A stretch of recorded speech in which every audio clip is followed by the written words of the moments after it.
Em 1982, Israel, o Ariel Sharon, que foi primeiro-ministro e à época era ministro da Defesa, já falecido, comandou uma desastrosa invasão de Israel no Líbano, inclusive com o massacre nos arredores de Shab al-Shatila, em que muitos libaneses ali foram mortos.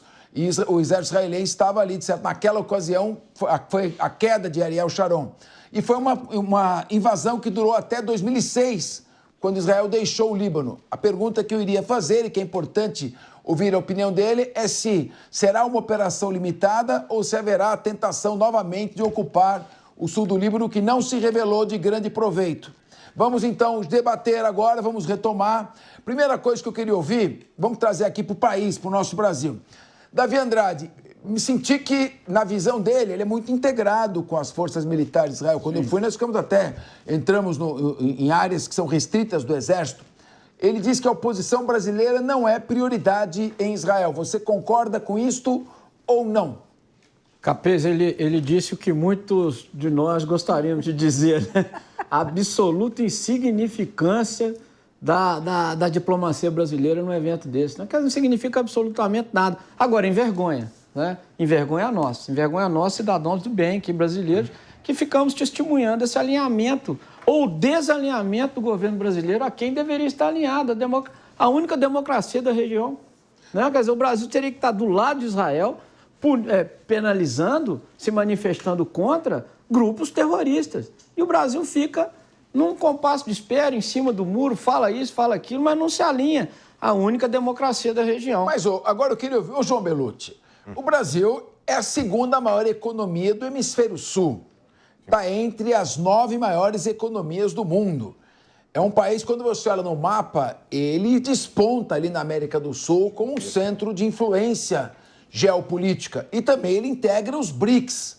Nós temos ali, além do Brasil, tem a Rússia, a Índia, a China, a África do Sul. Agora já entraram Emirados Árabes, entrou o Irã, entrou o Egito, a Arábia Saudita, outros países, a Etiópia, outros países estão entrando. Está se formando um bloco. Eu não sei se é tão irrelevante assim a posição aí do Brasil. Me desculpa, eu sou brasileiro e tenho orgulho aqui. Você concorda que a posição realmente do Brasil é irrelevante ou também já podemos fazer a paz entre Rússia e Ucrânia? Não, pois é, Capês, o que a gente vê é que não é que a posição do Brasil é irrelevante, é um grande país, é rico, é que as Forças Armadas do Brasil não são relevantes em termos mundiais. Agora, quando ocorrem essas declarações desastrosas, aí realmente o Brasil volta para aquilo que ficou conhecido na época lá como anão diplomático, o próprio representante de Israel disse. E o Brasil presidiu, foi a sessão da ONU, né, teve participação ativa na criação do Estado de Israel, sempre foi conhecido, né, por um país diplomático, de negociações. Agora, a depender de quem está no governo, põe tudo a perder. Vamos lembrar que no governo anterior a gente tinha bastante laços com Israel. Israel ajudou nas tragédias que tivemos aqui no Brasil. Eu não me engano, se não me engano, foi na de Brumadinho ou na de Mariana, numa delas. Sim. Israel enviou sua tecnologia, ajudou bastante, foi bastante parceiro, sem cobrar nada. Agora, como o Oded colocou, quem está por trás de tudo é o Irã, é evidente que é o Irã, e eu imagino até que Israel deve fazer alguma incursão no Irã diretamente, porque vem combatendo os grupos terroristas, só que o Irã que financia tudo. E como ele colocou, o Irã está em vias de ter a sua bomba atômica, isso já vem se falando há muitos anos, em algum momento vai ter, e os Estados Unidos está pronto para atacar o Irã se for oficializado que tem uma bomba atômica, porque como ele colocou o Oded, entendo a bomba atômica, eles vão usar, isso é certeza. Agora, o meu querido Diego Tavares, o Brasil como a grande democracia, e aqui se fala toda hora na defesa da democracia, a democracia tem que expulsar o X daqui, a democracia é importante, e é mesmo. Você não acha que se alinhar a um regime teocrático como o do Irã pode soar mal para quem defende a democracia? Meu querido Diego Tavares. Seria algo triste, mas infelizmente não seria algo inédito, né?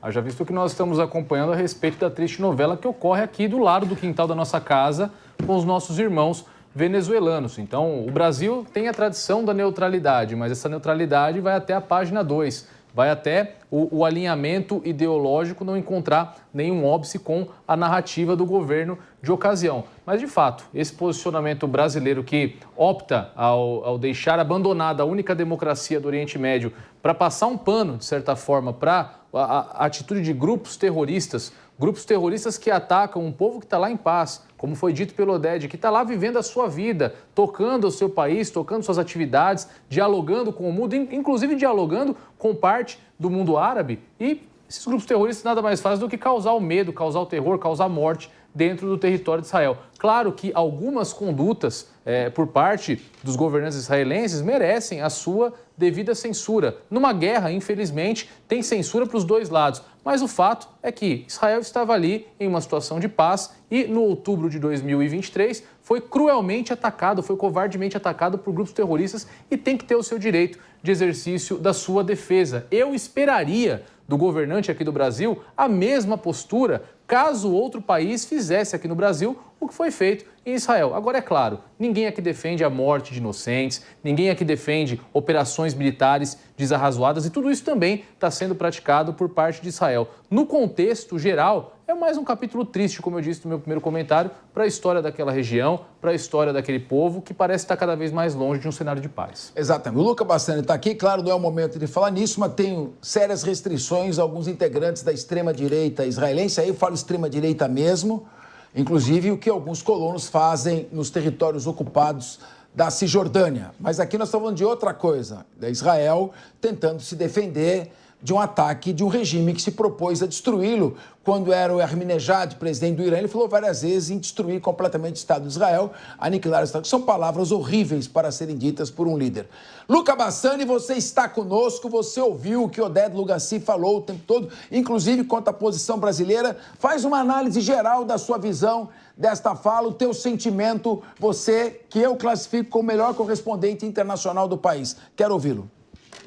Muito obrigado, Capês. Primeiramente, dizer que esse ataque que o Oded acabou de nos trazer aqui, nos relatar, ele teve agora até o presente momento 8 pessoas confirmadas mortas. Então, houve sim um ataque a tiros em Tel Aviv, todos esses mortos em decorrência de um terrorista que saiu alvejando grande parte das pessoas nessa região de Jaffa, que fica na cidade de Tel Aviv, que também é composta por grande parte da população muçulmana árabe da cidade, e, portanto, muitos muçulmanos podem ter sido feridos ou mortos também nesse ataque, ao mesmo tempo que não há nenhuma confirmação de mortos diretamente pelo ataque de mísseis enviados pelo Irã até o presente momento, mas nós vamos continuar acompanhando para atualizar. Quanto às falas dele, eu acho 2 pontos importantes. De fato, a opinião do Brasil sobre assuntos que se passam muito longe do Brasil, ela acaba sendo irrelevante. Ninguém vai pautar o que fazer com a sua política externa, tentando copiar ou se alinhar com o Brasil no que diz respeito às questões do Oriente Médio, na Ásia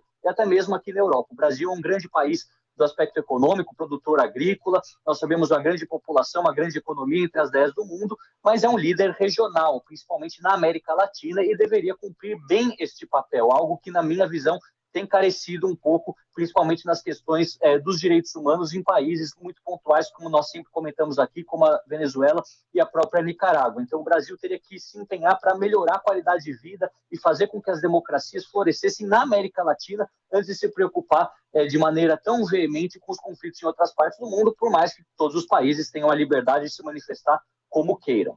E outro assunto que eu acho que é importante pegar da fala do Oded é sobre outros países entrarem em guerra por conta do Irã. E ele tem total razão no que disse. O Irã é um país que oficialmente tem de aliados circunstanciais. A China, a Rússia, eventualmente compram dos seus armamentos, da sua produção de drones, acabam até comprando parte da sua produção excedente de petróleo, mas não são aliados ideológicos por conta da religião, o fundamentalismo islâmico ser aquele que governa o país desde 1979. A China se afasta de tudo que é relacionado às religiões, sejam elas quais forem, tanto faz se é o Islã, o cristianismo ou o budismo, e os russos também têm interesses estratégicos, mas nada que os iranianos têm, os russos não têm nesse momento. A Rússia é um país com amplos recursos minerais, energéticos, o Irã acaba sendo mais um aliado geoestratégico pela posição que ocupa e por ser um inimigo de um inimigo deles mesmos, né? Tendo os Estados Unidos como principal rival, acabam se aproximando por conta disso, mas acredito que nenhum dos 2 grandes países que são potências nucleares entrariam em um confronto direto com Israel ou com os Estados Unidos ou com qualquer outra potência ocidental por conta do Irã. O Irã sabe que esta batalha ele terá que enfrentar sozinho, muito porque esses aliados que ele foi construindo, fomentando, financiando ao longo de 50 anos, tem agora vivido um momento de muita fraqueza. Por mais que nós saibamos, e você colocou muito bem, que eliminar o Hamas, o Hezbollah, de maneira completa seja impossível, por se tratar de uma ideologia que vai sempre se transformando em outros grupos terroristas e vai se perpetuando ao longo das décadas, nós sabemos que eles estão passando por um momento de grande transtorno interno, né? Se nós observarmos que muitos dos terroristas morreram, grande parte do seu arsenal que foi acumulado está sendo utilizado para responder aos ataques de Israel, às incursões de Israel, e o Irã sabe que sem esses dois tentáculos, se assim podemos dizer, que estão próximos de Israel, ele não tem mais nenhum tipo de controle ou influência nessa região. Vai sobrar os Houthis, que eventualmente fazem ataques a Israel na região do Mar Vermelho, mas não fazem fronteira com Israel, estão muito longe de Israel, mais de 1.000 quilômetros. Então, eles realmente estão tentando o máximo que conseguem mostrar ainda essa força, por mais que nós saibamos que tecnologicamente estejam no outro extremo. Enquanto Estados Unidos e Israel produzem grande parte das tecnologias militares utilizadas em grandes frentes, seja na aeronáutica, seja na marinha, seja também no exército, o Irã tem um número muito volumoso de homens no seu exército, mas nas suas tecnologias apenas os drones kamikazes são realmente algo interessante para a gente observar do ponto de vista bélico. Todo o resto são armamentos antigos, é um país extremamente sancionado, não consegue modernizar suas indústrias e acaba realmente numa posição de isolamento, até mesmo regional. Aí podemos falar, o governo do Iraque, por ser xiita, é próximo do Irã, o governo de Bashar al-Assad, ditador da Síria, também é próximo do Irã. Sim, mas qual a relevância desses países no ponto de vista geopolítico global e até mesmo militar? São países fragilizados que passaram por guerras civis e ainda passam a Síria em algumas regiões até os dias atuais, então não vão poder trazer muita ajuda nesse aspecto para os iranianos nesse momento, que tinham no Hezbollah e no Hamas os seus grandes braços fortes, que agora têm cada vez mais ficado fracos, né? Então é algo que a gente vai ficar observando como isso vai se desenrolar. Esse ataque vai ser algo maior do que nós vimos já em abril. Afinal, naquele momento foram 300 foguetes, mísseis, drones enviados, dos quais 99% foram abatidos por Israel, Estados Unidos, Jordânia, Emirados Árabes, França e Reino Unido e Arábia Saudita, e apenas uma morte causou por conta dos destroços de uma menina, se não me engano, de 6 anos de idade. Mas comparado com a proporção do ataque, os danos foram mínimos e acredito que dessa vez também seja apenas algo para chamar atenção. Não acho que isso possa se materializar com um ataque completo e que afete Israel, principalmente considerando a sua superioridade militar.